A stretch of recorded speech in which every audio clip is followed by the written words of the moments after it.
क्षण कर्म चेतन बंधकारु, कर्म के अवसान का कह कर स्वरूप यथार्थ जग का, जो किया उपकार है उसके लिए जिन वाणी माँ को वंदना शत बार है, वंदना शत बार है, वंदना शत बार है।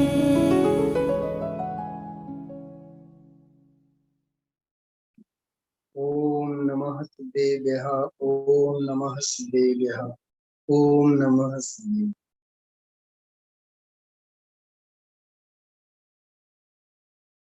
आदरणीय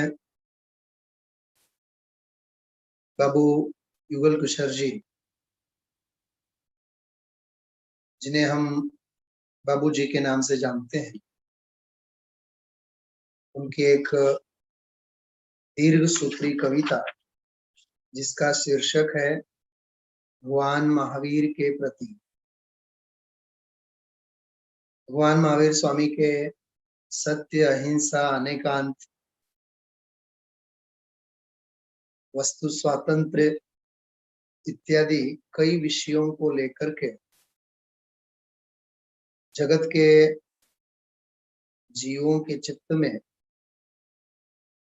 भय, आशा और लोभ से वीतरागी परमात्मा के प्रति जो ईश्वरीय कर्ता बुद्धि की कल्पना है, अपनी अपनी लोकेशना, अपनी अपनी येषणा, अपनी अपनी वासनाएं हैं, इच्छाएं हैं, उनकी पूर्ति के लिए यह जगत चमत्कार को नमस्कार करता है। और तीर्थंकर अरहंत भगवंतों के भी पुण्य के प्रसंगों को चमत्कार के रूप में स्वीकार करके वह उनके प्रति भक्ति भाव से प्रस्तुत होता है, लेकिन अपना परमार्थ साध नहीं सकता है। तो तत्व को समझने की कहाँ चूक यह जीव करता है, उस संदर्भ में 9 अंतराओं में, 9 छंदों में तुम्हें जानकर जग तुमसे अनजान रह गया, तुम्हें जानकर जग तुमसे अनजान रह गया। बहुत सुंदर श्रेष्ठतम कविता। आज सप्ताह के अंतिम दिन हम आप लोग चौथे स्वाध्याय के रूप में यह अंतिम स्वाध्याय यहाँ ले रहे हैं। अंतिम चर्चा है इस कविता की। सोमवार से फिर अपना जो मूल विषय है वह विषय आगे बढ़ेगा। देखिए, बहुत संक्षेप में 2 मिनट में जिन 7 अंतराओं की 7 छंदों की हम आप लोगों ने चर्चा की है, उसकी मूल विषय वस्तु मैं यहाँ आपको बता देता हूँ। जन्म चाहे महलों में हो, चाहे झोपड़ियों में हो, जन्म इतना महत्वपूर्ण नहीं है जितना सत संस्कारों को, पूर्व साधना को पाकर अपने पौरुष को जगाकर जीव परमात्मा के पथ पर प्रशस्त होता है। किया जाने वाला वह पुरुषार्थ का अनुष्ठान ही इस जीव के लिए अत्यंत महत्वपूर्ण है। इसलिए इस रहस्य को नहीं समझ पाने से भगवान महावीर केवल इंसान के रूप में ही हम आप लोगों के बीच बने रहते हैं, और वे इंसान से भगवान कैसे बन गए इसे हम समझ नहीं पाते हैं। पहले अंतरा में, पहले छंद में इस रहस्य को कवि ने स्वर दिए हैं। 5 कल्याणकों का रूपक और जगत की चमत्कार को नमस्कार करने की खोटी परंपरा और पद्धति, उसके लिए कवि ने बड़े अच्छे शब्दों में कटाक्ष किया है। और जगत की सारी विभूति सचमुच में पुण्य की दास बनी रहती हैं, लेकिन जगत के सारे अज्ञानी जीव पुण्य के दास स्वयं बने रहते हैं। होना चाहिए यूं कि पुण्य ज्ञानी का दास बने लेकिन जगत के अज्ञानी जीव पुण्य के दास बने फिरते हैं। ये उनकी पाप वृत्ति है जो संसार में रुलने का मूल कारण। तीसरी अंतरा में नाना प्रकार की इच्छाएं, अभिलाषाएं, येषणाएं, जिनके लिए ब्लैक मार्केटिंग शब्द का प्रयोग करके बाबूजी ने, ब्लैक मार्केटिंग में यदि भगवान हमें साथ देते हैं तो वे हमारे मतलब के हैं। मतलब भगवान को भी हमने अपने मतलब के लिए ढाल बनाए रखा। इस रहस्य का बहुत सुंदर प्रयोग कवि ने किया। चौथी अंतरा में राग और वीतरागता के बीच जो खाई है, जगत में वीतराग धर्म हमेशा अपलाप और अवर्णवाद को ही प्राप्त होता है रागी जीवों के द्वारा, कषाई जीवों के द्वारा, जो तत्व की दृष्टि नहीं है जिनके पास, जिन्हें धर्म का कोई भान नहीं है, वे वीतराग धर्म को किस प्रकार से राग रूप मानते हैं, समझते हैं। इसलिए ईश्वर जगत का कर्ता हरता धरता नहीं है, ईश्वर तो केवल ज्ञाता मात्र है। फिर भी वीतरागी भगवान को हमने अपने घर का मान लिया और अपने काम, कई सारी जिम्मेदारियां उनको हम आप लोगों ने मानो सौंप रखी है। ये भी एक वीतरागी परमात्मा के प्रति राग की नजरों से देखने की अज्ञानियों की जो अनादि की दृष्टि है, उसकी तरफ कवि ने इशारा किया है। इसलिए अखंड जो वीतरागी परमात्मा महावीर स्वामी है, वे खंड खंड होकर के बिखर जाते हैं। उसकी बात इसमें की। पांचवा छंद, विश्व व्यवस्था का स्वतंत्रता का सिद्धांत जो है, अणु अणु की स्वतंत्रता, कण कण की स्वतंत्रता, स्वर्ण और स्वर्ण के हार के माध्यम से इसमें कवि ने हम आप लोगों को मार्गदर्शन दिया है। जगत में न कोई साधक है न कोई बाधक है, लेकिन वो अपनी अपनी झूठी मन की वृत्ति है। आदरणीय बाबूजी ने पूजा में भी इस प्रकार की, जड़ कर्म घुमाता है मुझको यह मिथ्या भ्रांति रही मेरी, मैं आकुल व्याकुल हो लेता, बराबर इस प्रकार के छंदों में भी कवि ने सिद्धांत को स्वर दिए हैं। इसमें बहुत सुंदर बात कही कि जब शत्रु मित्र ही नहीं रहे तो किससे राग और द्वेष करना। उसके बाद, मैं देह का, मैं वाणी का, न दुनिया का, मैं न संस्था का, मैं समाज का, परमाणु मात्र से लेकर के जगत मात्र का कर्तृत्व यह जीव अपने माथे पे कैसे लेकर के घूमता है। बहुत सुंदर इसमें कवि ने छठे छंद में, अहम गला नहीं लेकिन जीव की अमरता अनंती बार मर गई, इसके लिए बहुत कड़क शब्दों में बाबूजी ने स्वर दिए हैं। बहुत सुंदर, बहुत ही अपूर्व रचना, इसका हम आप लोग पाठ कर रहे हैं। देखिए आगे अपन लेते हैं। आपके सामने यहाँ स्क्रीन के ऊपर ही मैं सभी की अनुकूलता के हिसाब से यहाँ ये पंक्तियां प्रस्तुत करता हूँ। जल्दी से हम आप लोग 5-7 मिनट में सातों छंदों का एक बार काव्य पाठ कर लेते हैं और फिर 2 छंद शेष हैं, उनका भी हम आप लोग आज स्वाध्याय अभ्यास करेंगे। देखिए, साहित्य समाज का दर्पण होता है, इसलिए लेखक हो, कवि हो, उनकी रचनाओं में समाज का चित्रण होना स्वाभाविक है। समाज की अच्छाइयां, समाज की बुराइयां, और कलम का सिपाही होता है।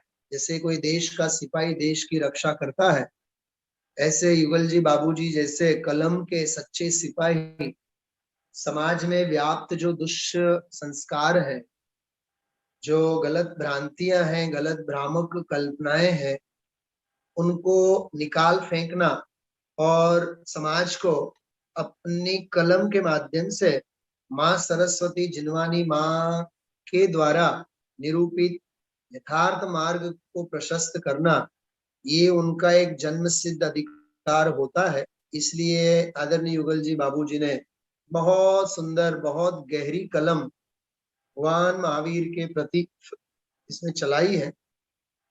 देखिए आप, आपके स्क्रीन के ऊपर कविता है, हम आप लोग लाभ लेते हैं।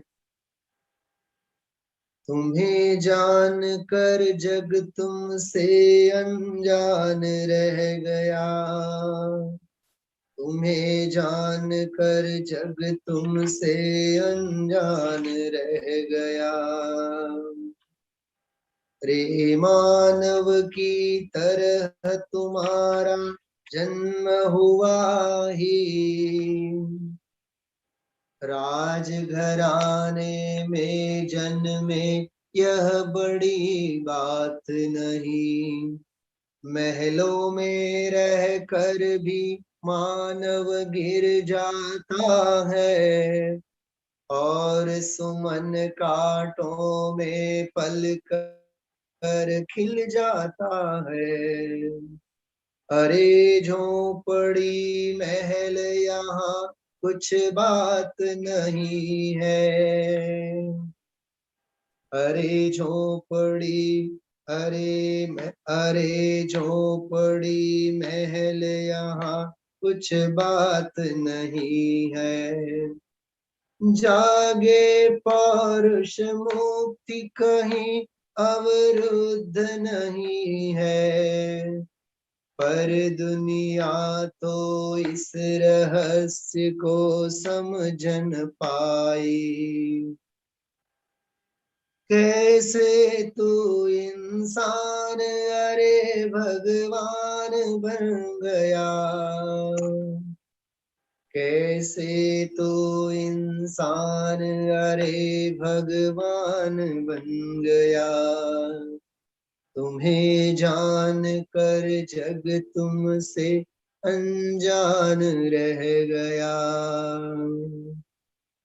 पंच कल्याणकों से संबंधित रूपक दूसरी अंतरा में, आते जब तुम गर्भ स्वर्ग से रत्न बरसते, जन्म तुम्हारा जान स्वर्ग से इंद्र उतरते, होता जब वैराग्य देवता तब भी आते, समवसरण का वैभव भी सब देव रचाते। यह सब सच है किंतु बड़ी यह बात नहीं है। ये जो अंतरा है, इस अंतरा में जो कवि ने कहा पंच कल्याणकों में स्वर्गाधिक से देवाधिक आते हैं, ये कोई बड़ी बात नहीं है। मैं आपको बिल्कुल छाती ठोक करके एक बात कहता हूँ, आदरणीय युगल जी बाबू जी को इन 4-5 पंक्तियों में मानो ऐसा लगता है कि उनके चित्त में आचार्य समंतभद्र देव विराज रहे हैं, क्योंकि समंतभद्र देव ने भगवान महावीर स्वामी की कसौटी और परीक्षा आप्त मीमांसा देवागम स्तोत्र में इसी प्रकार की है। पहला ही मंगलाचरण का छंद है, देवागम नभोयान चामरादि विभूतयः माया विश्वपि दृश्यन्ते नातस्त्वमसि नो महान। अरे ये वैभव तो मायावी में भी देखा जाता है, देवों का आगमन आदि, इसलिए आप हमारे लिए महान नहीं है। बस यही बात यहाँ बाबूजी कह रहे हैं, यह सब सच है किंतु ये बड़ी यह बात नहीं है। देखिए ये कसौटी है गजब की, मानो समंतभद्र देव महावीर स्वामी की मीमांसा कर रहे हो, कसौटी ले रहे हो। ठीक बाबूजी ने भी उसी प्रकार के भाव यहाँ व्यक्त किए हैं। रे विभूति तो सदा पुण्य की दास रही है, पर दुनिया तो चमत्कार को पूजा करती। देखिए भाई, वैराग्य हो जाए हम आप लोगों को, पैसों का कितना बोलबाला, धन संपत्ति और सत्ता का कितना बोलबाला, सारी दुनिया नमो नमो करती है, सारी दुनिया सत्ता को सलाम करती है, संपत्ति की सलामी भरती है। भाई ज्ञान पूज्य है, ज्ञान सर्व समाधानकारी है। पिछले 25-30 साल में मैंने बहुत ऐसे प्रसंग देखे हैं भाई। धन वैभव की पूजा होती है, सत्ता की सलामी भरी जाती है, ज्ञान तत्व ज्ञान पीछे छूट जाता है। इससे पता चलता है दुनिया को लोक संज्ञा की कितनी महिमा है। और श्रीमद जी बोला करते हैं, लोकाग्रे लोक संज्ञाए लोकाग्रे जवातु नथि। लोक संज्ञा से, लौकिक लोक संज्ञा से लोकाग्र में जाया नहीं जाता है। इसलिए भाई तत्व ज्ञान का मार्ग हम आप लोगों के लिए परम कल्याण का हेतुभूत है। बस उसी मार्ग पर हमें लगे रहना चाहिए। रे विभूति तो सदा पुण्य की दास रही है, पर दुनिया तो चमत्कार को पूजा करती। पूजा भी करती है, पूछा भी करती है चमत्कार को। इसीलिए तो तू केवल अवतार रह गया, तुम्हें जान कर जग तुमसे अनजान रह गया, तुम्हें जान कर जग तुमसे अनजान रह गया। तुमको पहचाना तुम झट बेटा देते हो, और डाकिनी भूत तुरत ही हर लेते हो। कभी कभी तो तुमको यह कौतूहल आता, अरे फेर देते सहसा ही जज का माथा। देख रहे हो, कानून कायदा कोर्ट तक हम भगवान को ढाल बना करके ले जाते हैं। इसीलिए आवश्यकता भगवान तुम्हारी, ब्लैक मार्केटिंग में रखते लाज हमारी। देखिए ये जगत की स्वार्थी वृत्ति। भगवान जो वीतरागी है, संसार शरीर भोगों का अभाव करके दुनियादारी छोड़ करके सिद्धालय में विराजे हैं, उनको भी हम ब्लैक मार्केटिंग के लिए यूज करने में जरा भी हिचकिचाते नहीं। बाबूजी की भाषा में यदि कहूं, भगवान को जो तू स्वार्थ की सिद्धि के लिए प्रयुक्त करता है, तेरा जैसा कोई निर्लज्ज नहीं। ये बाबूजी के शब्द हैं। तू निर्लज्ज है, विराधक है, अपलाप करने वाला है, अनंत काल तक निगोद में रखड़ेगा, तू निगोद के लायक है। अरे जहां भगवान है, ऐसे मंत्र चलते हो, मंत्र गूंजते हो, वहां तो ईश्वर को भी ब्लैक मार्केटिंग के लिए यूज करता है। शरण जो अपराधी को दे, अरे अपराधी वह भगवान। क्या गजब की भाषा है। और नहीं तो हमको तुमसे मतलब की भी क्या, दुनिया में बस इसीलिए भगवान बच गया, तुम्हें जान कर जग तुमसे अनजान रह गया। ये है ना, दुनिया में बस इसीलिए भगवान बच गया, तुम्हें जानकर जग तुमसे अनजान रह गया। क्या सुंदर पंक्तियां हैं।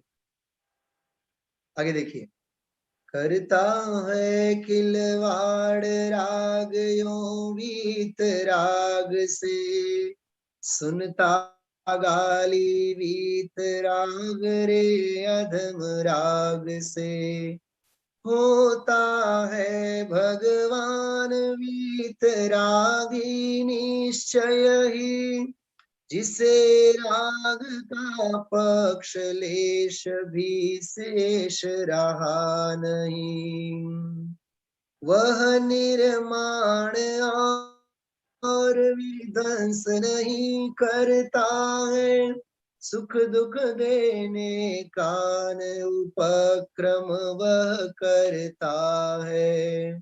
पर हमने भगवान हमारे घर का माना, खंड खंड हो इसीलिए भगवान रह गया, तुम्हें जान कर जग तुमसे अनजान रह गया। हमने भगवान को अपने घर का माना, इसलिए भगवान भी खंड खंड होकर के रह गया है। इसलिए भगवान को जान करके भी हम आप लोग अनजान रह गए। एक तरफ 80वीं गाथा कहती है प्रवचन सार की, जो अरहंत भगवान को द्रव्य गुण पर्याय से जानते हैं, जो जान अधि अरहंतम दवत्त गुणत्त पज्जयते हिम।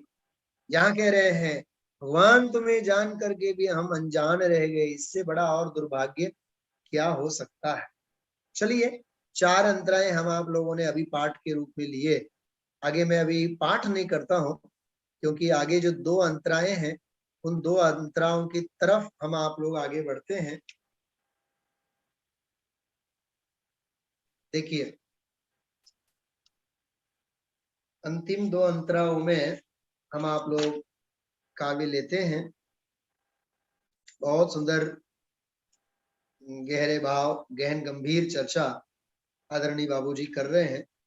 देखिए आप क्या कह रहे हैं इस काव्य में। देखिए आप इस अंतरा में और इस छंद में 8 और 9 देखिए, जीवन भर ही अरे भक्ति रस में अवगाहा, किंतु भक्त भगवान रूप को समझन पाया। क्या ऐसा हो सकता है? एक बार मुझे याद आ रही है, शायद हमारे नीलिमा दीदी, युगल जी बाबूजी की सुकन्या, चिन्मय जी भाई साहब सुन रहे हो।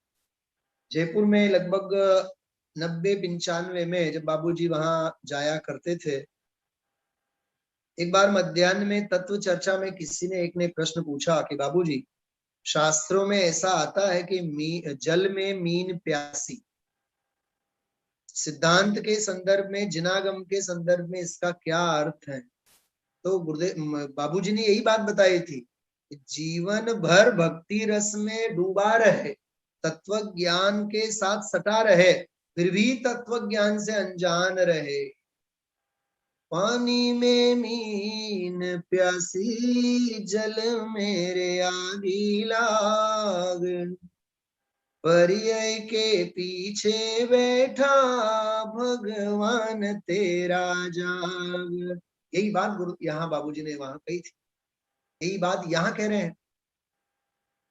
जीवन भर ही अरे भक्ति रस में अवगाहा, किंतु भक्त भगवान रूप को समझन पाया। दीपचंद जी कासलीवाल साहब ने अनुभव प्रकाश में एक बहुत सुंदर उदाहरण दिया है। जितने भी भाई बहन आप लोग सुन रहे हो, आप लोगों को दिल को ये उदाहरण छू जाए। उन्होंने कहा खीर की कढ़ाई में जो कड़छी होती है, बड़ी चमची कड़छी जो होती है, डूबी रहती है।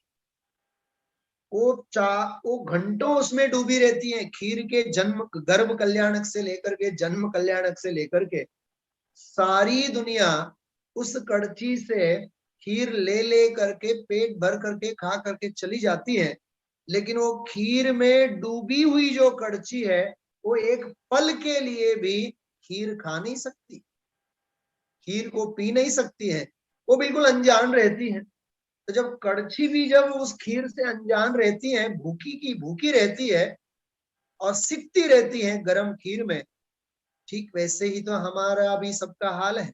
जीवन भर तत्व ज्ञान से जुड़े रहें, भगवान की पूजा करें, भगवान की आराधना करें, करोड़ों तीर्थ यात्राएं करें, लाखों करोड़ों दान देवे, फिर भी भगवान के रूप से अनजान बने रहे। क्यों? उसका कारण देखिए आगे।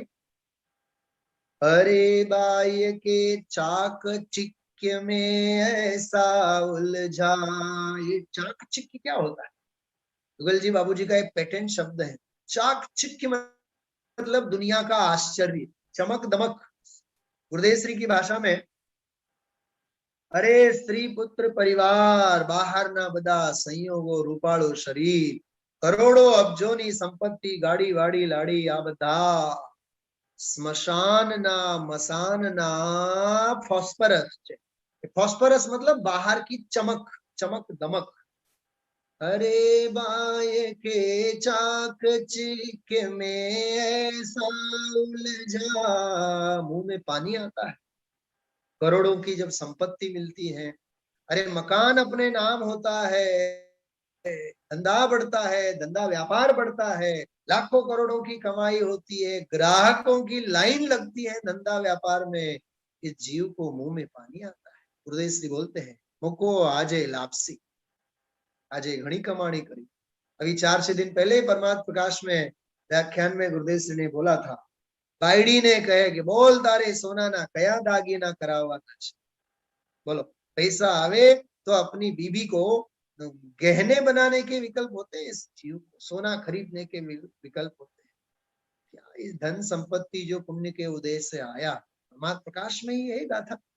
पुण्य का उदय जो धन संपत्ति को बढ़ाता है, धन संपत्ति में जीव को मान मद हो जाता है, और मद से बुद्धि भ्रष्ट होती है, और बुद्धि भ्रष्ट से फिर जीव परंपरा से पाप करने लगता है। प्रभु हमें ऐसा पुण्य नहीं चाहिए।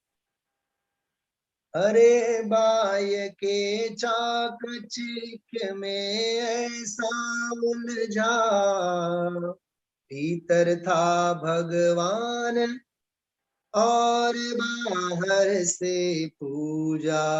वाह, क्या गजब की पंक्ति है। भगवान तो भीतर था, लेकिन मैंने बाहर से पूजा। ये श्रीमंत भगवान है, ये आदिनाथ भगवान है, ये स्फटिक के भगवान है, ये सोने चांदी के भगवान है, मैंने बाहर से पूजा, भगवान तो अंदर में विराजमान है। कहता है भगवान, अरे क्यों नहीं रीझते, बीत गए युग पूजा में क्यों नहीं सीझते। ये बहुत सुंदर पंक्ति है। बीत गए युग पूजा में, अरे पूजा करते करते, अर्घ्य चढ़ाते चढ़ाते युग बीत गए, लेकिन क्यों नहीं सीजते हैं। ये क्या होता है? ये सीजना क्या होता है? जैसे हम आप लोग मूंग की दाल जब वहां पकाने के लिए रखते हैं, तो उसमें से 2-4-6 तो मूंग की दाल ऐसी होती कि वो चढ़ती ही नहीं है, वो पकती ही नहीं है। हाँ, वो कच्ची की कच्ची रहती है, बिल्कुल अपात्र है वो पकने के लिए। ठीक वैसे ही भगवान की पूजा करे, भगवान की वाणी सुने, सब करें, फिर भी अपनी जो टेढ़ी पूछ वैसी की वैसी रहती। उस पंक्ति की, उस बात की तरफ यहाँ कह रहे, डूबा हुआ है फिर भी तत्व ज्ञान से अनजान रहे। बीत गए युग पूजा में क्यों नहीं सीझते, किंतु अरे ओ छलिया क्या यह तुझे ज्ञात है। तू छलिया है, तू मायाचारी है, फिर भी क्या तुझे ज्ञात नहीं है? पूजा करते समय तुझे विष व्याल डस गया। व्याल मतलब सांप होता है, अजगर। अरे पूजा करते करते समय भी तुझे जगत की मोह माया का सांप डस गया है, तुझे भगवान का स्वरूप समझ में नहीं आता है। हाँ, तू भगवान के सामने गया है, उनके द्रव्य गुण पर्याय को जान करके तुझे तेरा अपना द्रव्य गुण पर्याय समझ में आना चाहिए ना। तुझे मोह माया रूपी व्याल ने डसा है, इसलिए खबरदार, तुम्हें जान कर जग तुमसे अनजान रह गया, तुम्हें जान कर जग तुमसे अनजान रह गया।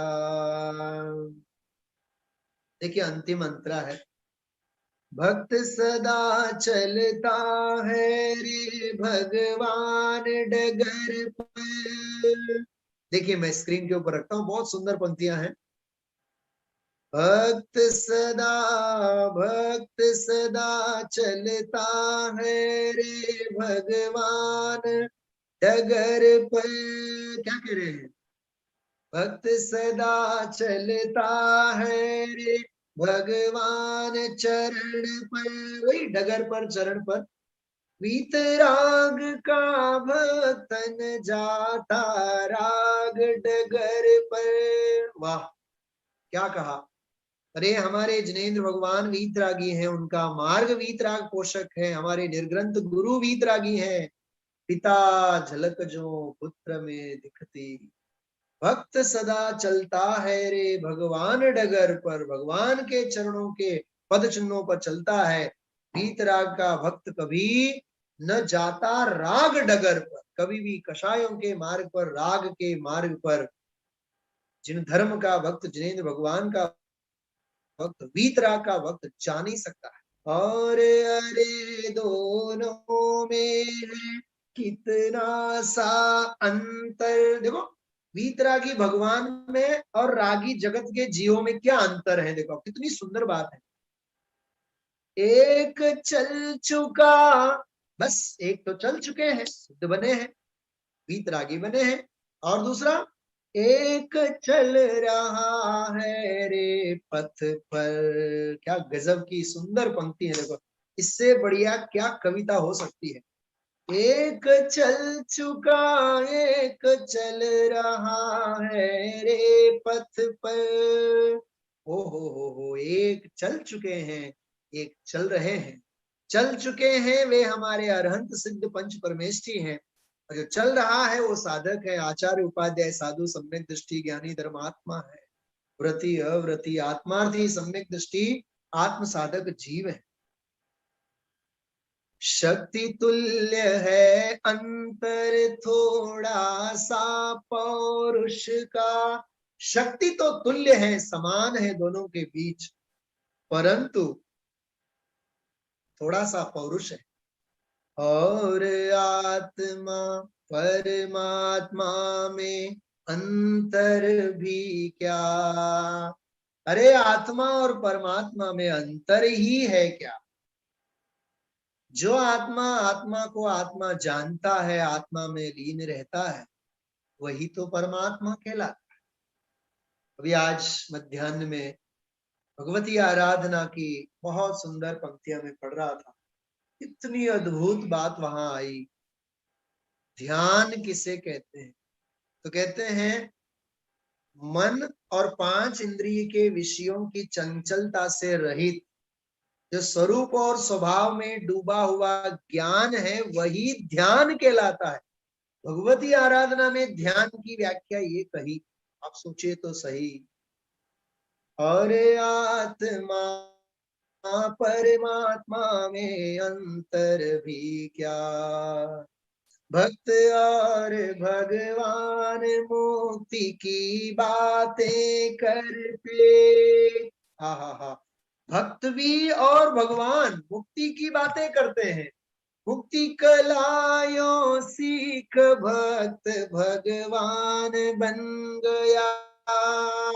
ओहो, मुक्ति कला को सीख करके, भगवान के कहे हुई मुक्ति की कला को सीख करके भक्त भी भगवान बन गया। अब कहना ये नहीं रहा तुम्हें जान कर जग तुमसे अनजान रह गया।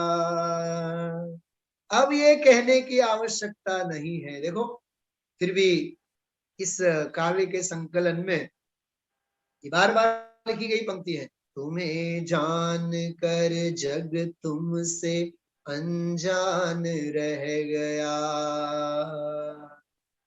मैं आपसे क्या कहूं, यदि बाबूजी अभी उपस्थित होते, मैं जरूर बाबूजी से कहता कि बाबूजी इस काव्य का समापन इन 4 पंक्तियों के माध्यम से, ये तो करने वाले अब के कवि हृदयों ने की है, लेकिन बाबूजी तो इस प्रकार से करना चाहेंगे, तुम्हें जान कर सब जग भगवान बन गया, तुम्हें जान कर सब जग अब भगवान बन गया, तुम्हें जान कर अब सब जग भगवान बन गया। हे प्रभु, तुम्हें जान करके सारी दुनिया भी मानो अब भगवान बन गया, क्योंकि भगवंतों का मार्ग मिला, मतलब भगवान बनने का मार्ग मिला। आदरणीय डॉक्टर साहब बोलते हैं यह मार्ग नर से नारायण बनने का मार्ग, पशु से परमात्मा बनने का मार्ग है। क्या कहा? नर से नारायण बनने का मार्ग है, पशु से परमात्मा बनने का मार्ग है। बहुत अद्भुत, शत शत नमन करते हैं ऐसे आदरणीय युगल जी बाबूजी, जिनकी यह अद्भुत रचना हम आप लोगों ने यहाँ अभी ली है, और बहुत बहुत हृदय प्रसन्न होता है। यहाँ अभी हमारे साथ आदरणीय बाबूजी की सुकन्या नीलिमा दीदी उपस्थित है। मैं 2 ही मिनट में उनको उद्बोधन के लिए आमंत्रित करता हूँ। आदरणीय बाबूजी की एक और बहुत सुंदर रचना है, आओ भाई तुम्हें सुनाए। सुनिए आप लोगों ने, आओ भाई तुम्हें सुनाए गाथा तम राम की, जिससे तड़क तड़क गिर पड़ती कर्मों की संतान ही। ये जो रचना है ये भी बहुत लंबी रचना है, इनमें भी 14 छंद हैं, 14, 2-2.5 पेज की भक्ति, इतना सुंदर है, मैं आपको क्या बताऊं। इसमें एक पंक्ति है, देखो आप, मैं आपको सुनाता हूं, ध्यान से सुनिए। जड़ धनादि संयोग पुण्य के उदय जन्य सामान है, उनके संपादन में चेतन कान तनिक एहसान है। एक अथक श्रम करता लेकिन भूखा सोता रात है, और मोतियों के करंड में होता कहीं प्रभात है। विधि का यही विधानन इसमें श्रम का नाम निशान है, जिससे तड़क तड़क गिर पड़ती कर्मों की संतान ही। इतनी सुंदर रचना है, इसमें भी वस्तु व्यवस्था के स्वर है अद्भुत। इसकी पहली ही अंतरा देखो आप, कितनी सुंदर है।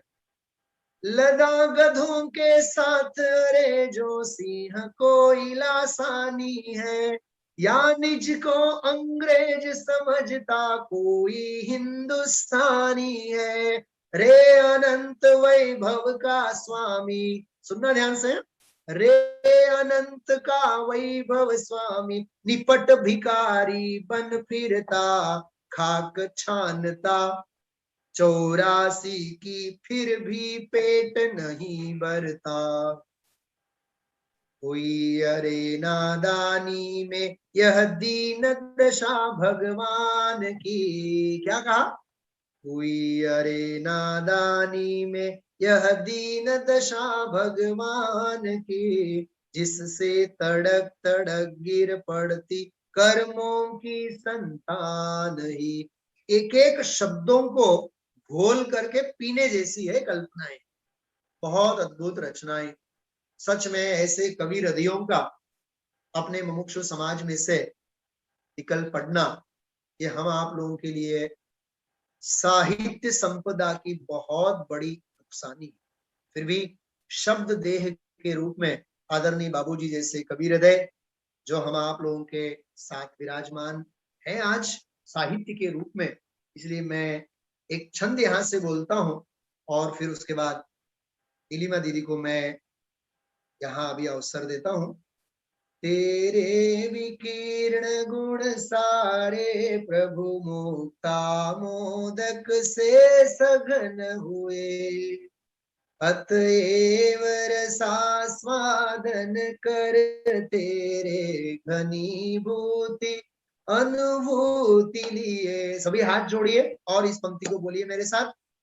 हे नाथ मुझे भी अब प्रतिक्षण निज अंतर वैभव की मस्ती है। आज अर्घ्य की सार्थकता तेरी हस्ती मेरी बस्ती है। आज अर्घ्य की सार्थकता तेरी हस्ती मेरी बस्ती। जहां सिद्धों की अस्थि हो उन गलियारों में मेरी बस्ती हो। क्या गजब की भावना है। शायद इससे पूर्व ऐसी कलम किसी भी कवि की नहीं चली जो आदरणीय बाबूजी की चली है। इन संकलनों का हमें रसास्वादन जरूर जरूर करना चाहिए। यदि मेरी आवाज सुन रही हो तो आदरणीय नीलिमा दीदी से मैं निवेदन करता हूं, आपके श्रीमुख से हम सुनना चाहेंगे, क्योंकि आदरणीय बाबूजी साहित्य यात्रा के सच्चे साथीदार के रूप में आप बनी रही। बहुत सुंदर सुंदर आप संकलन कर रही हैं। कल परसों भी अपनी बात हुई तो आपने कहा कि आदरणीय बाबूजी की कई ऐसी रचनाएं हाथ लगी हैं, उनको हम प्रकाशन करेंगे। मेरे लिए उस साहित्य के अन्वेषण में किसी भी प्रकार की सेवा यदि मैं दे पाऊं और मेरा श्रम सार्थक हो तो मुझे आप अवसर प्रदान करें। इसी मंगल भावना के साथ मैं चाहता हूं आप आदरणीय बाबूजी के संस्मरणों को हम सभी मुमुक्षुओं के साथ शेयर करेंगे। नीलिमा दीदी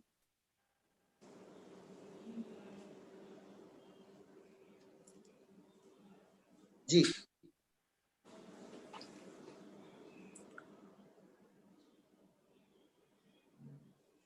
देह छताजेनी दशा वरते देहाती ते ज्ञानी ना चरण मां हो वंदन अगणी।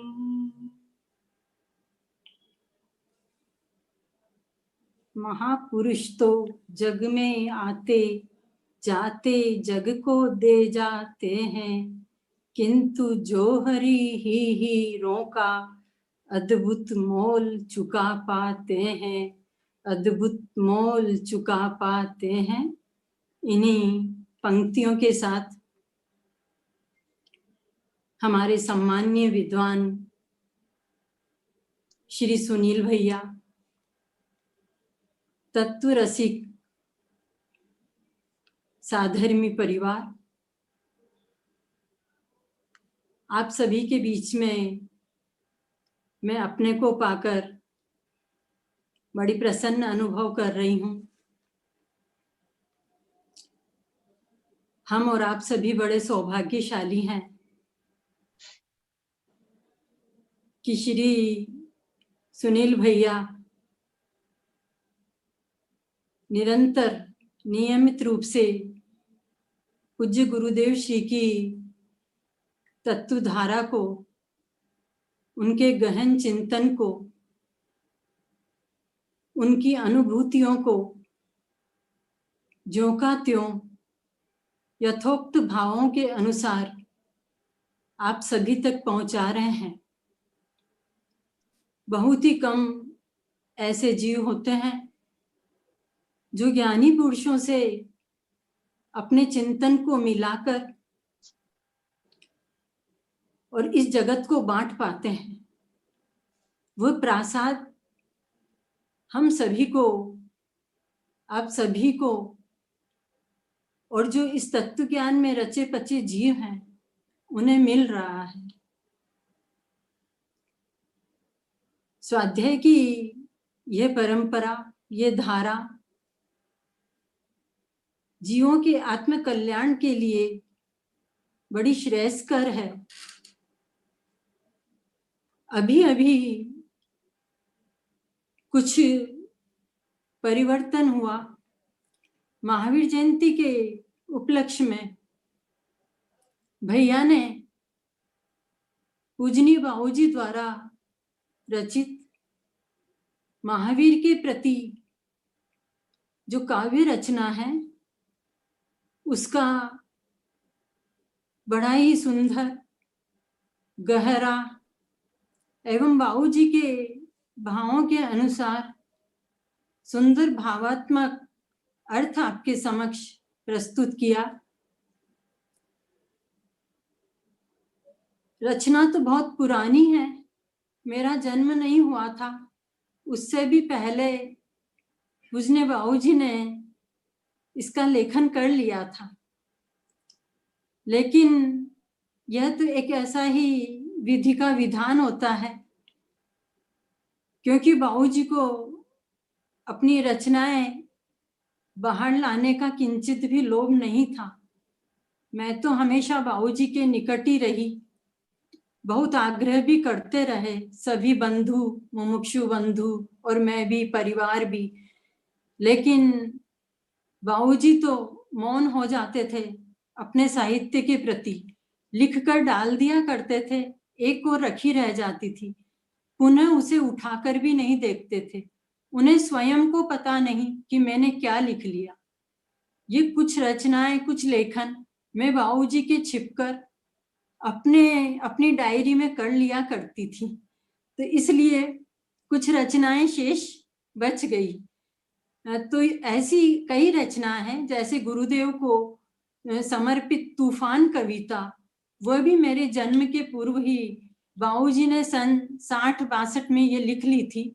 और उसके पहले भी जब से पूज्य गुरुदेव श्री के निकट बाबूजी का पहुंचना हुआ, उनका समागम मिला, उसके बाद बाबूजी ने अनेक सैकड़ों रचनाएं इस अध्यात्म जगत को, अध्यात्म के संग्राम में समर्पित की है, कुर्बान की है।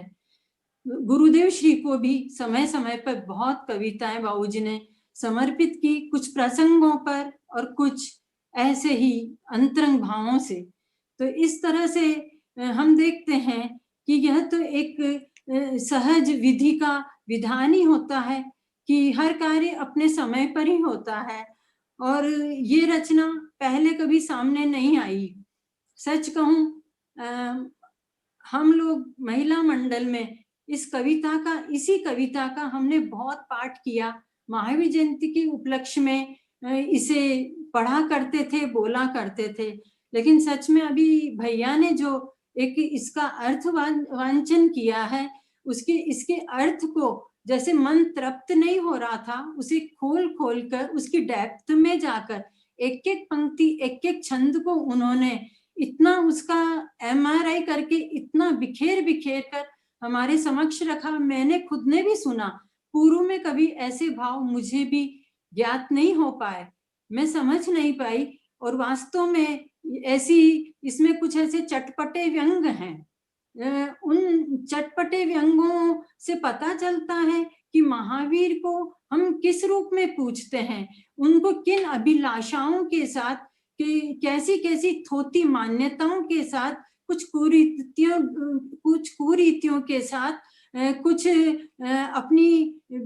अपने हमारे अंदर में छुपी हुई जो एक पीड़ाएं हैं, उनके साथ हम महावीर को पूछते हैं। हमने महावीर के असली स्वरूप को नहीं जाना, बहुत पूजाएं उपासनाएं की, भक्ति की, लेकिन विषय का व्याल डस गया और हम उनके स्वरूप को समझने से अनजान रह गए। इस तरह से बहुत ही सुंदर वक्तव्य में मेरे को लग रहा था जैसे थक ही नहीं रहे हैं सुनते सुनते। लगता है अभी इसमें भैया कभी ओढ़ लेंगे तो पता नहीं कितने भाव इसमें समाहित हैं। ये तो बताने वाले और कवि का हृदय जानता है कि उसमें जैसे गहराई में, जैसे हम देखते हैं धरती की गहराई में कितना पानी है, यह तो कोई आर्किटेक्ट ही जानता है या कोई इंजीनियर ही जानता है।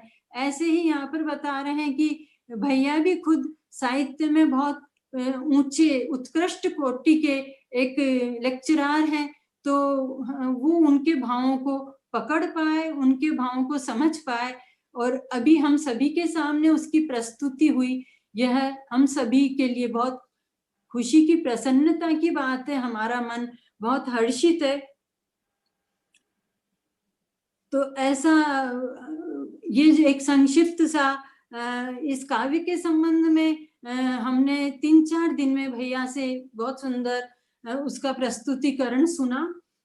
सच में मैं कहूँ कि भैया से अनुरोध करूंगी कि अनेकों रचनाएं और पूज्य बाबूजी के सामने आने वाली हैं, और दूसरा कि सारी मुमुक्षु समाज का भी इतना आग्रह है कि इनका अर्थ सहित प्रतिपादन किया जाए तो सभी को, क्योंकि बाबूजी का जो साहित्य था वो बहुत उत्कृष्ट कोटि का था।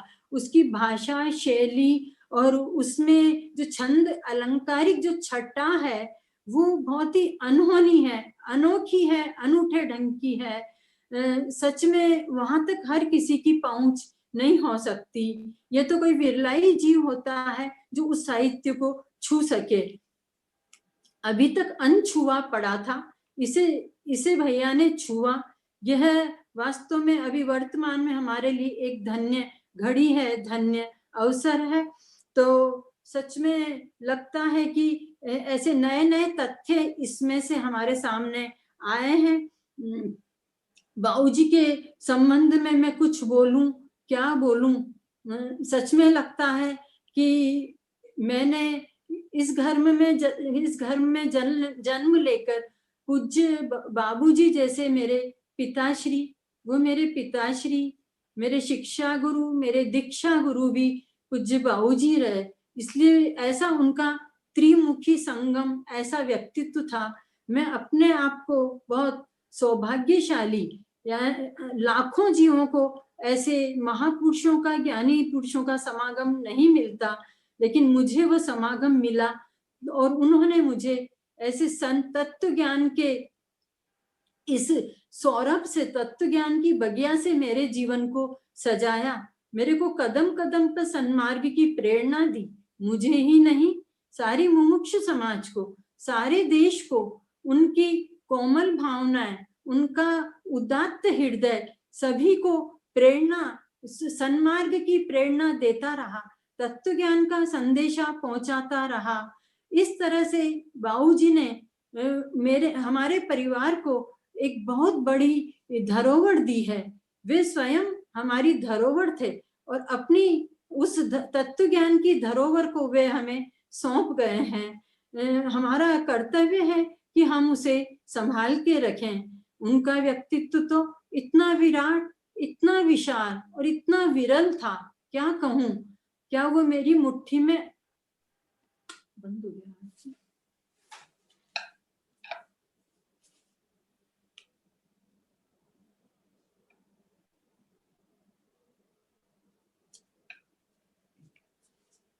उनके विराट और विशाल व्यक्तित्व को मैं अपनी मुट्ठी में नहीं ला सकती हूँ, मैं अपने शब्दों में नहीं बांध सकती हूँ। मैं तो एक बूंद के समान हूँ, एक समझो छोटा तिनका हूँ, लेकिन फिर भी उनके अनंत उपकारों से मेरा हृदय उपकृत है। अतः आज ये उपकृत हृदय उनके लिए कुछ कहने का साहस कर रहा है। क्या साहस करूं? सच में ऐसा लगता है कि यदि मैं कुछ कहती हूँ तो ये मेरा ही खुद का उपहास होगा। मेरे ये शब्द तो पूजनीय बाबूजी के उस व्यक्तित्व को छू भी नहीं पाएंगे। ये पुद्गल शब्दों में क्या ताकत है कि उस महान चेतन विभूति को के लिए मैं कुछ कह सकूं, उनकी अंतरंग अनुभूतियों को मैं अपने शब्दों में व्यक्त कर सकूं। ऐसी मेरी ताकत नहीं है, लेकिन एक सहज में कुदरत का ही एक ऐसा विधि विधान ऐसा बना सहज में। वैसे भैया ने बहुत बाबूजी के जीवन चरित्र के बारे में आपको बता ही दिया होगा। उनका सर्वांगीण जीवन, सर्वमुखी जीवन, उनका चतुर्मुखी व्यक्तित्व उनका कैसा था, तो वो तो समय समय पर बताते ही रहते हैं। लेकिन फिर भी मैं आपको बताना चाहूंगी कि प्रकृति का कैसा नियम होता है कि बाबूजी का जन्म कहाँ हुआ और उनका पालन कहाँ हुआ, कहाँ पालन हुआ। लगता है कि कच्ची बस्ती में जन्मा कच्चा बालक। कैसा कच्चा बालक? यहाँ आकर कोटा की इस धरती पर और इस परिवार में दत्तक के रूप में आकर वह एक मोक्ष मार्ग का सच्चा राही बन गया, सच्चा राही सन्मार्ग दर्शक बन गया। तो ऐसे जो हमारे बाबूजी हैं, तो उनका जो जन्म था वो वैष्णव कुल में हुआ था। कुछ गुरुदेव जैसा ही ऐसा लगता है, उनका जीवन चरित्र गुरुदेव से कुछ मेल खाता है। तो वैष्णव परिवार में जन्मे, लेकिन यहाँ पर कोटा की इस हाड़ौती की इस धरती पर दिगंबर परिवार में पूजनीय बाबूजी दत्तक के रूप में आए थे। और दूसरा कि यहाँ पर ये परिवार हमारा दिगंबर जैन परिवार था। यहाँ पर जैन कुल के समस्त आचार विचार का पालन होता था, समस्त क्रियाकलापों का पालन होता था। सिर्फ बाबूजी इनके माता पिता निसंतान थे, तो बाबूजी को उन्होंने दत्तक के रूप में रखा था। तो इस तरह से हम देखेंगे कि 3.5 वर्ष में पूजनीय बाबूजी यहाँ पर आ गए थे, और तभी से उनकी जो प्रतिभा थी, कोई ऐसा बाबूजी को मार्गदर्शन नहीं मिला, लेकिन फिर भी मतलब कोई गाइडेंस नहीं थी, लेकिन फिर भी बाबूजी स्वयं के आत्मविश्वास से और अपनी अंतर्मन की महक से आगे बढ़ते चले गए। और लौकिक शिक्षा और लोकोत्तर शिक्षा दोनों ही, धार्मिक शिक्षा दोनों ही बाबूजी समान रूप से, दोनों बराबर, दोनों सिमिलर उनकी चलती रही।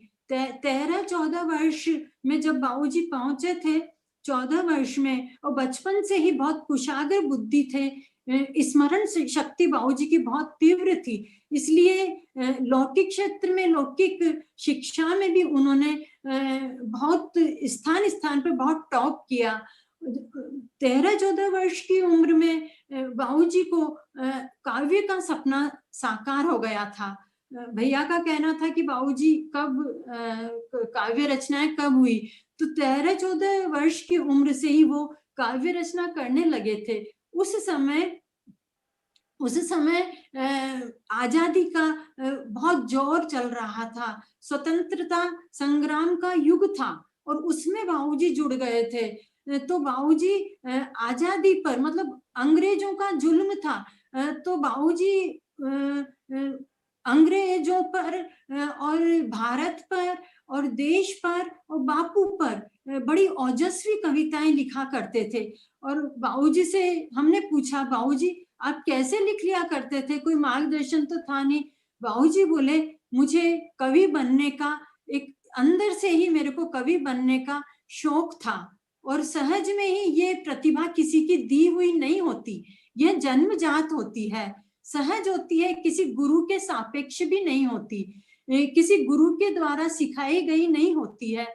तो स्वयं ही बाबूजी ने इस मार्ग में आगे बढ़े। और सच कहूं आपसे कि रात में बाबूजी 2-2 बजे आधा 1 घंटे में कविता लिख लिया करते थे। और आजादी के समय में बड़े बड़े कवि मंचों पर कवियों की कविताएं, ओजस्वी कविताएं बड़े जोशीले ढंग से गाई जाती थी, तो बाबूजी भी उन्हीं कवियों की एक कड़ी बन गए थे।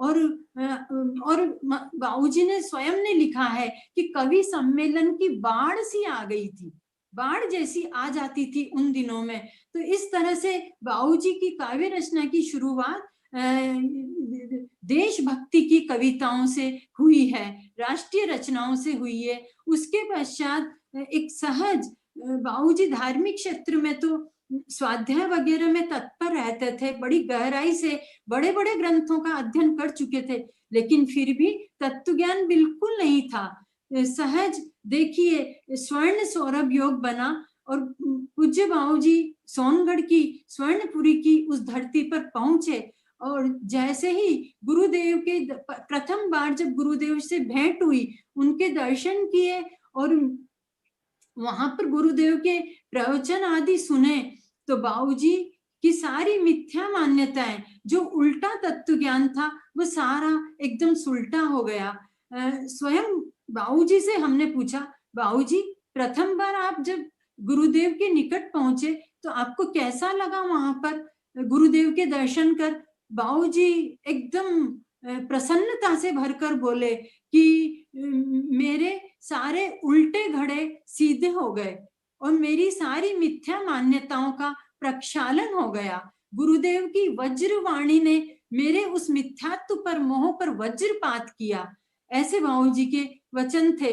इस तरह से पहली बार जब वहां पहुंचना हुआ, और फिर एक बहुत सुंदर नई बात बताती हूँ मैं आपको, जो नया आलेख बाबूजी का मुझे अभी अभी मिला, उनका कुछ संपादन जो साहित्य का मैं कर रही हूँ 3-4 साल से, तो बहुत ही तात्विक महत्वपूर्ण अंश, सम्यक दर्शन, श्रद्धा, ज्ञान, चारित्र संबंधी और भी बहुत छोटे छोटे भी ऐसे इतने गहरे उनके जो अमृत बोध वचन है वो मुझे कुछ मिले। तो उसमें बाबूजी ने का एक आलेख मिला।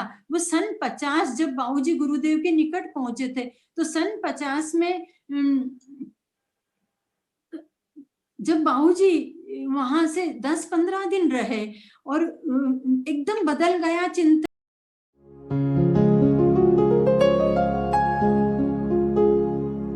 निज निधि निज में बताए, यह अनंत उपकार है उसके लिए जिन वाणी माँ को वंदना शत बार है, वंदना शत बार है, वंदना शत बार है।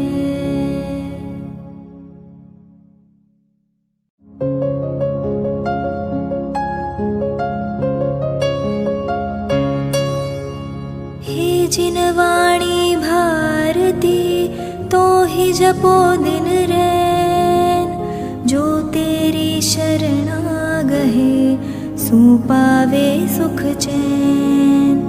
जा वाणी के ज्ञान ते सूझे लोकालोक, सो वाणी मस्तक नवो सदा देत हो ढोक, सदा दे